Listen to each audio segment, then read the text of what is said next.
Hello friends, ఎందుకని మనం ఒక పీసీని బిల్డ్ చేస్తున్నప్పుడు DDR5 ర్యామ్‌నే యూజ్ చేయాలి? జనరల్‌గా మనం పీసీని బిల్డ్ చేస్తున్నప్పుడు ర్యామ్ అనేది ఒక క్రూషియల్ పార్ట్ కదా! అయితే మనకి ర్యామ్‌లోని DDR4 అని, DDR5 అని ఇలా వెర్షన్స్ ఉన్నాయి. జనరల్‌గా మనకి DDR1, 2, 3, 4 అండ్ లేటెస్ట్‌గా వచ్చినటువంటిది DDR5 వెర్షన్.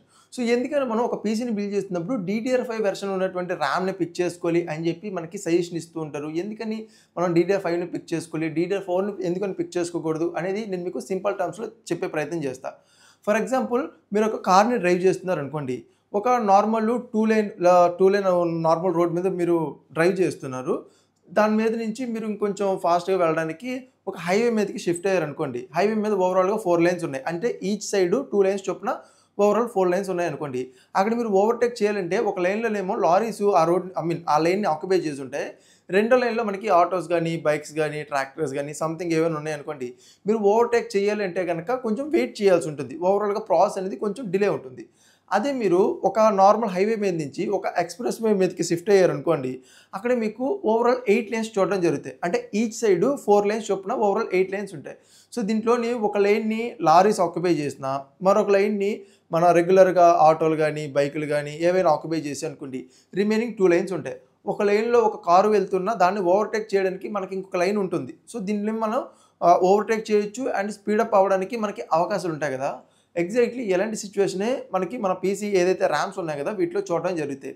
DDR4 అనేది ఒక 4 లేన్ హైవే అనుకుంటే, DDR5 అనేది ఒక 8 లేన్ ఎక్స్‌ప్రెస్ వే లాంటిది. సో, దీనివల్ల ఏమవుతుంది మనకి, మన 4 లేన్ హైవేతో కంపేర్ చేసుకుంటే 8 లేన్ ఎక్స్‌ప్రెస్ వే అనేది మనం ఫాస్ట్‌గా వెళ్ళడానికి ఎలాగైతే అవకాశం ఉంటుందో, మన ర్యామ్స్‌లో కూడా DDR4తో కంపేర్ చేసుకుంటే DDR5లోని డేటా అనేది రెండింతలు వేగంగా పనిచేస్తుంది. రెండింతలు వేగంగా మనకి మన స్టోరేజ్ డివైస్ దగ్గర నుంచి మన ప్రాసెసర్‌కి డేటాని అందిస్తుంది. సో, దీనివల్ల రిజల్ట్ ఏమొస్తుందంటే, మీరు ఒక గేమ్ ఆడుతున్నారనుకోండి, ఆ గేమ్స్‌లో ఎఫ్‌పిఎస్‌ని పెంచడానికి అవకాశం ఉంటుంది. దాంతో పాటుగా మనం గ్రాఫిక్ ఓరియెంటెడ్ గేమ్స్ ఆడుతున్నప్పుడు, ఆ గేమ్‌లోనే ప్రధానంగా మనకు చూసేదేంటి గ్రాఫిక్స్, ఆ చుట్టూరు ఉన్నటువంటి వాతావరణం. సో, ఆ టెక్స్చర్స్ ఏవైతే ఉంటాయి కదా! ఇవన్నిటిని కూడా మన స్టోరేజ్ డివైస్ దగ్గర నుంచి మన ప్రాసెసర్‌కి అందించాలి. అందిస్తే అది మనకి రిజల్ట్‌ని చూపిస్తుంది. అది ఎంత వేగంగా అందిస్తే మనకి అంత ఫాస్ట్‌గా గేమ్‌లో రిజల్ట్స్ అనేవి చూడడం జరుగుతాయి. సో, దీన్ని అందించడానికి మనకి ర్యామ్ యొక్క స్పీడ్ అనేది ఎక్కువగా ఉండాలి. ఈ స్పీడ్‌ని మనకి ఫ్రీక్వెన్సీ మెగా హెర్ట్జ్‌లో కొలుస్తారు కదా! ఫర్ ఎగ్జాంపుల్ మనకి ఏదైతే DDR4 ఉంది కదా! DDR4లోని ర్యామ్ యొక్క మెగా హెర్ట్జ్ ఫ్రీక్వెన్సీ ఎంత ఉంటుంది అంటే 2400 మెగా హెర్ట్జ్ ఫ్రీక్వెన్సీ దగ్గర నుంచి 3600 మెగా హెర్ట్జ్ ఫ్రీక్వెన్సీ మధ్యలో మనకి మన ర్యామ్ స్పీడ్ చూడడం జరుగుతుంది. అదే మనం DDR5ని తీసుకుంటే గనక దీంట్లో మనకి 4800 మెగా హెర్ట్జ్ ఫ్రీక్వెన్సీ దగ్గర నుండి 8400కు పైగా మెగా హెర్ట్జ్ ఫ్రీక్వెన్సీ యొక్క స్పీడ్ అనేది మనకు చూడడం జరుగుతుంది. సో, మనకి DDR4తో కంపేర్ చేసుకుంటే DDR5లోని ర్యామ్ స్పీడ్ అనేది ఎక్కువగా ఉండడం వల్ల డేటా అనేది చాలా తొందరగా వెళ్తుంది. సో, దీనివల్ల మనకి రిజల్ట్స్ అనేవి చాలా ఫాస్ట్‌గా, చాలా యాక్యురేట్‌గా మనకి చూడడానికైతే ఉంటాయి. ఫర్ ఎగ్జాంపుల్ మీరు ఒక గేమ్ ఆడుతున్నారు. సో, గేమ్ ఆడుతూ బ్యాక్‌గ్రౌండ్‌లో స్పాటిఫై వింటున్నారనుకోండి, లేదా గూగుల్‌లో మల్టిపుల్ ట్యాబ్స్ ఓపెన్ చేశారనుకోండి. సో, వీటన్నిటికి కూడా ర్యామ్ అనేది ఖచ్చితంగా కావాలి గదా!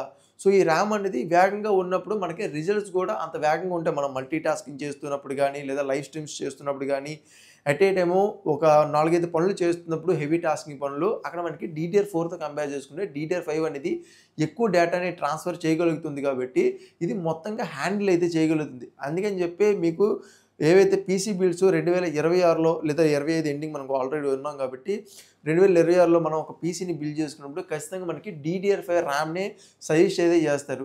దాంట్లో మనకి 16 జీబీయా 32 జీబీయా అనేది మీ చాయిస్. జనరల్‌గా మనకి ఇప్పుడు కాలంలోని ఒకప్పుడు 8 జీబీ ఎలాగైతే ఉండదో ఇప్పుడు మనకి 16 జీబీ అనేది ఒక స్వీట్ స్పాట్ అయితే అవుతుంది. ఎందుకంటే మినిమమ్ 16 జీబీ ర్యామ్ లేనిదే మనం యూజ్ చేసే సాఫ్ట్‌వేర్స్ ఏవైతే ఉన్నాయి కదా! ఇవన్నీ కూడా ఒకేసారి మనం ఒకవేళ యూజ్ చేయాలనుకుంటే గనక మనం యూజ్ చేయలేం. 8 జీబీ యాడ్ చేసుకుంటే. ఎందుకంటే ఒక సింగిల్ క్రోమ్ మాత్రమే మనకి రఫ్‌లీ ఒక 4-5 జీబీ కన్జ్యూమ్ చేస్తుంది ర్యామ్‌ని.